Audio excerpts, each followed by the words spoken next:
Hey everybody, I am Dieter Bohn, and if you are of a certain age, you know that means that I am the Palm guy. I used the Centro, I used Pixie, I used the Pre, I founded PreCentral.net. I was all about WebOS, I was all about Palm, and then it died, but now it's back. Not the company, but the name, Palm, and it's coming back as this little thing that I was hiding in my hand.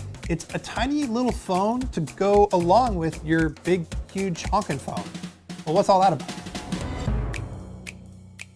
So this is the Palm phone, and the basic idea here is you don't want to carry around your big giant phone, and so you can have this little weekender phone, and it uses Verizon's dual number system, so you pay an extra $10 a month, and that allows you to have this phone share your phone number and also, share text messages, so you can leave your other phone behind, which is a great idea, except there's a couple of caveats. If you're an iPhone user, your iMessages obviously won't come over. If you're an Android user, you're going to need to use Verizon's custom text messaging app instead of the built-in Android messages in order to get your messages. The other question you're probably asking is, what's the deal with this phone? Well, it's an Android phone, and the basic navigation works this way. There's a single solitary button on it. You press it, it turns the screen on. You swipe up to unlock it. If you double tap it, it will launch the Google Assistant, and it will listen to your voice, and you can do voice stuff. And they did that because they figured it's a lot faster. You're gonna want to be doing a lot of voice stuff. Now, there are no soft buttons on the bottom. Instead, there's this one single solitary button, and it works one of three ways. So if you tap it once, it serves as a back button. If you double tap it, it goes home, and if you long press it, it takes you to this overview screen. They have built in a custom face unlock feature into the camera, but I'm sure it's nowhere secure as Face ID on the iPhone. So you can just use a standard unlock pattern if you want. The screen is 3.3 inches, and it actually looks pretty good. It's not too bad. And, for the basic stuff that it's meant to do, it's relatively fast. Although it is a Snapdragon 435 processor with 3 gigs of RAM and 32 gigs of storage. So this isn't exactly like a powerhouse in terms of specs. As far as Palm, the new Palm is concerned, you really are just gonna be using a few different apps with this thing bopping in and out. So it can run any Android app because it's running Android 8.1. But really, they expect you're just going to use it for music, maybe a little Facebooking, navigation, that sort of stuff. Really simple kind of weekender phone stuff. Now, there is a camera on this. It's a 12 megapixel camera on the back. And, I'm sure it's no great shakes. We haven't looked at it on a big screen here. But on this tiny screen, it looks fine. There's a conference room. And if you want to adjust volume, you need to go into, the quick settings thing here.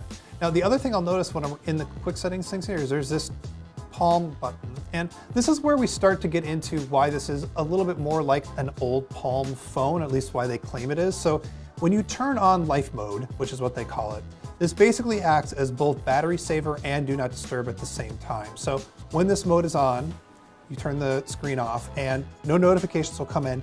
And in fact, they turn off the radio, so not even phone calls will come in. So this thing should last a very, very long time in this mode. It's only got an 800 milliamp battery in it, but if you have this mode on, the thing will probably just hang out, it's inert forever. The other sort of cute little Palm thing is they've made this shortcut on the lock screen where you swipe up and you get this little like graffiti area with 4 buttons on it, and then you can do a search for, see, run into the clock, or you can jump right into the camera or messaging or whatever. The home screen here, it is just an app launcher. There's not 2 different things, and it's in this honeycomb pattern. You can, of course, move stuff around, drag it around, install it. And then you'll notice here, I long press on an item, and that brings up shortcuts to jump directly into things inside the app. It's a really underused feature in Android, and I'm really glad they sort of foregrounded it here. And that even works from that lock screen. So if I were to go here and, write an S, it'll jump into different things inside, different shortcuts inside the app. So like jump right into scan inside the camera app, for example, or the drive app. So that's kind of neat. I know what you're thinking. Dieter, is this really a Palm phone? I mean, it's got sort of a Palm logo on it, but it's not running WebOS. And the only really Palm thing about it is that a bunch of other Palm phones have been tiny. And yeah, you're right. You should almost think of this more as like a really big smartwatch than a really little phone. You can't buy it on its own. It's actually sold on like a connected device plan. So it's an extra $10 a month.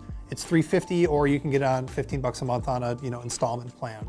And It can do more than a smartwatch because it can run every single Android app, but it can do less than your phone because, you know, it's got a tiny screen and you're not going to want to spend that much time on it. And that's kind of the whole idea here is this is meant to be a time well spent phone. It's a phone that you turn on, do a couple things, turn off and ignore, and you can even turn on that life mode thing and completely ignore it entirely. So it's sort of like a backup plan to your phone.